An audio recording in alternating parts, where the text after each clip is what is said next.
Bonsoir. Bonsoir, vous m'entendez? Ouais, c'est difficile hein, de passer après notre ami là. C'est tellement vrai ce que tu as dit, c'est que je crois que si on pouvait nous transmettre en tant que professionnels de santé ce genre de message, je pense que ça serait bien. Et donc on représente le collectif médecin. Alors Cynthia l'avait marqué dans les yeux de docteur, du coup ça m'a donné une idée, c'est que finalement, je ne sais pas ce qu'elle voulait entendre par là, est-ce que c'est dans les yeux des patients que voit le docteur, ou est-ce que ce sont les yeux du docteur? Et du coup, je me suis dit, peut-être que ce sont les yeux des patients, que les yeux des patients que voit le docteur. Des patients qui sont totalement à bout. À bout. On ne les voit jamais à la télé, ceux-là. Ils n'ont plus de projet. Tous ces étudiants là qui ne savent plus ce qu'ils font ici, on leur dit, ou en métropole, qui reviennent. Tous ces jeunes, tes créateurs, tous ces gens qui faisaient partie de la société, notre société, des créateurs ou des porteurs d'emploi, ou même des gens qui n'ont plus d'emploi. Voilà. Alors, ils seront peut-être payés pendant un petit temps, mais ils n'ont plus d'emploi. Des gens totalement désocialisés, c'est-à-dire qu'ils ne sortent plus accès à la culture. Ils vont plus au théâtre, même pique-niquer, c'est compliqué. Sportives, toutes ces salles de sport, et les terrains de foot, les terrains de rugby, tous ces matchs qui sont annulés. Alors des fois, ils sont confinés chez eux.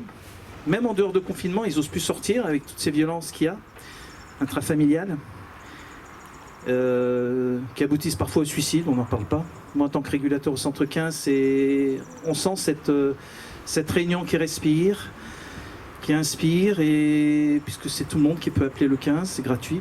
Et on sent qu'il y a une certaine déprime. Moi, ce qui me choque un peu actuellement, qui m'étonne, c'est qu'on a des appels de jeunes qui n'en peuvent plus. Mais vraiment, hein, et on a l'impression que ce n'est pas des appels qu'on avait avant. Moi, ça fait 30 ans que je régule au Centre 15 ici. C'est plus le même genre d'appel. Hein. Y a les angoissés. Le Covid, on n'a jamais d'appel du Covid. Hein. Je ne sais même pas s'il y a eu quelques cas, probablement. C'est tout un problème de chiffres et d'interprétation de chiffres. Alors c'est aussi les yeux peut-être du docteur qui est un médecin de terrain ou des professionnels de santé, infirmiers, etc.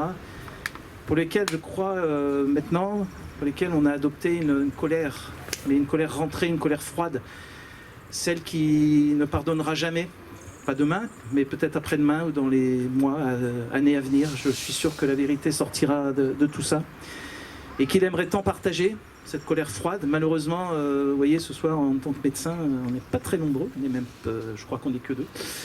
Compliqué de faire parler des médecins. Alors, il y en avait quelques-uns ce matin, mais les faire communiquer, ils ont peur. Depuis ce décret du 22 décembre, quand même, de l'atteinte, où si on ne diffuse pas la vraie science, c'est l'ordre, hein, on le sait. Ça fait partie totalement de leur fonction, ce qui est totalement faux, évidemment. Ils se sont donné une légitimité pour dire ce que c'est que la science, et moi je ne sais pas, ça fait 40 ans ou 30 ans que j'exerce, je ne sais pas ce que c'est que la science, si ce n'est qu'il faut assez être humble et toujours avoir une part de doute, et le doute semble ne plus exister chez certains.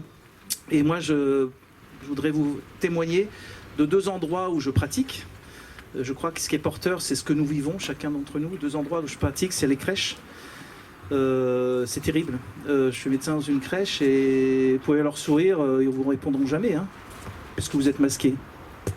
Donc c'est terrible, c'est que les enfants ne voient que des personnes masquées quand ils sont dans une crèche. Mais quand ils sortent du ventre de leur maman, c'est la même chose. Ils voient leur maman masquée. Donc la première chose qu'ils voient dans la vie, ces petits êtres qui viennent au monde, ce sont des femmes masquées. Je ne sais pas ce que ça donnera comme conséquences psychologiques plus tard, mais il y a quelque chose qui me semble qui cloche, quoi. Donc ça, ce sont les crèches, et on voit bien cette difficulté pour l'enfant d'acquérir les acquisitions classiques. On voit évidemment des retards de parole, d'acquisition, etc. Et alors, avant d'évaluer tout ça, ça va prendre des années. Et quand on constatera, finalement, ouais, c'est un peu couillon de les avoir obligés. Hein, oui, mais il fallait y penser avant. En tous les cas, c'est pas faux de les alerter. Heureusement que vous êtes là, vous les citoyens. Ce qui est important, c'est les citoyens. C'est important, c'est fondamental, les médecins. Et encore plus fondamental, les juristes. Et il y a plein de juristes qui sont en train de voir comment faire pour peut-être un jour rendre responsables les gens qui se disent responsables actuellement avec des décisions incompréhensibles. Et puis, ce sont dans les EHPAD, vous savez, ces personnes... il y a de plus en plus de Gramoun, de personnes, d'anciens qui sont dans les EHPAD. Et moi, j'y suis encore allé hier pour faire des mises sous tutelle ou des visites. C'est horrible. J'arrive à l'accueil et on me dit « Mais vous avez réservé, docteur ?» Non, je n'ai pas téléphoné, non. J'avais une visite à faire. Je demande des directions. Et pendant ce temps-là, la dame était au téléphone disant « Ok, vous voulez voir telle personne ? Ah ben non, mais vous avez droit de visite par semaine. Puis il y a déjà quelqu'un de votre famille, donc il aura... Non, il n'y a plus qu'une place pour vous. Ça reporte. C'est un peu comme vous réservez la... Je sais pas, moi, la place dans un cinéma, un théâtre. Voilà, vous réservez la place pour aller voir votre ancien. C'est du vécu, c'est pas de l'internet, ça. C'est du vécu, c'était il y a 2 jours.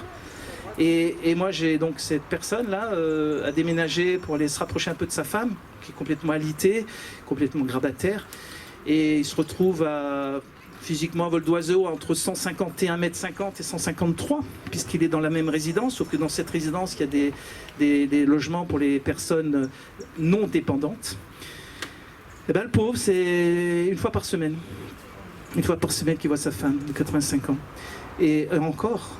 Ces personnes-là, les EHPAD, sous la pression des ARS, on n'a pas le droit de monter dans les étages. Les familles n'ont plus le droit d'aller dans les étages. Donc on descend cette femme. Et quand je vois cette femme qui est gravataire, complètement alitée, je me dis, mais comment ils font? Ils descendent le lit dans un lieu commun, là? C'est horrible. Ce qui se passe dans les EHPAD est absolument horrible. Il faut vraiment... Je sais pas, probablement chacun d'entre nous a des parents dans les EHPAD ou des connaissances, c'est à mon avis des crimes. Parce que qu'est-ce qu'ils veulent les patients des EHPAD? Ils s'en foutent du vaccin, ils s'en foutent du Covid, ils n'ont rien à foutre. Ce qu'ils veulent, c'est le sourire. Sourire de qui? Sourire des enfants. Et moi, dans la notice de l'EHPAD où je suis allé hier, je ne citerai pas le nom, quelque part à La Réunion, les mineurs sont interdits. Non pas même aller visiter leurs anciens, donc vous vous rendez compte, la personne dans une EHPAD n'a plus personne et vont donc mourir en silence, ça fera des statistiques, Covid+, mort de... Et voilà. Et le consentement, on en parlera peut-être avec Bruno Bourgeon, c'est une foutaise, quoi. On demande un consentement à des personnes qui sont absolument pas aptes, et quand on demande à la famille, tuteur ou pas, on n'en tient pas compte. Et attention, parce que de toute façon, si vous n'êtes pas vacciné, peut-être que le réfectoire commun pose problème, il va falloir manger dans votre chambre. C'est ça qui va se passer dans les EHPAD. Et puis pour terminer, moi je voudrais voir aussi qu'on est dans les yeux du fils, les yeux d'un père. On s'aperçoit qu'il y a plein de familles dans les associations où les liens sont rompus.